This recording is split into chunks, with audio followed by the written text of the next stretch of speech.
Hey guys, some of you guys have been asking a question, how do you select the right certification? Like, how do you go about that process of identifying which designation you should start with?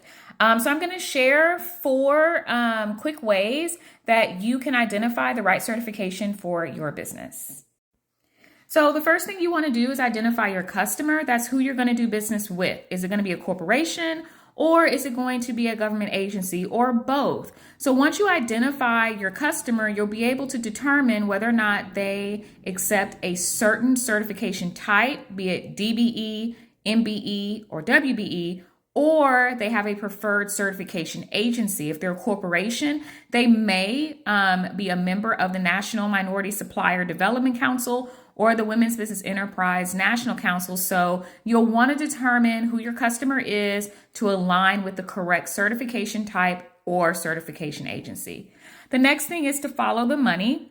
So a lot of your certifications are aligned with funding origins. For example, if it's a federally funded project through the Department of Transportation, there's going to be a DBE or an ACDBE goal on that particular project. So that means you will have to get a DBE certification in order for the spend to count if you're doing business with one of those federal agencies.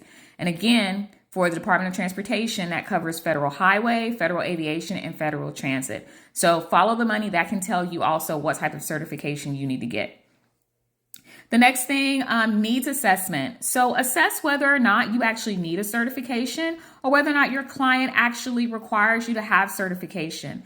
Most of the time, it's not a requirement for you to have a certification to do business with them, but it is if they're going to count your spend towards their supplier diversity goals.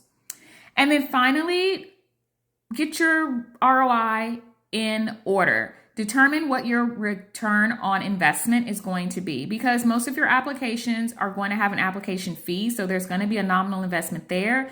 And then if you choose to use a consultant to help you go through the process, then you will have that service fee as well. So determine what your return on investment is going to be to make sure that if you get that certification, you're going to be able to capitalize on that and make that return of the investment back.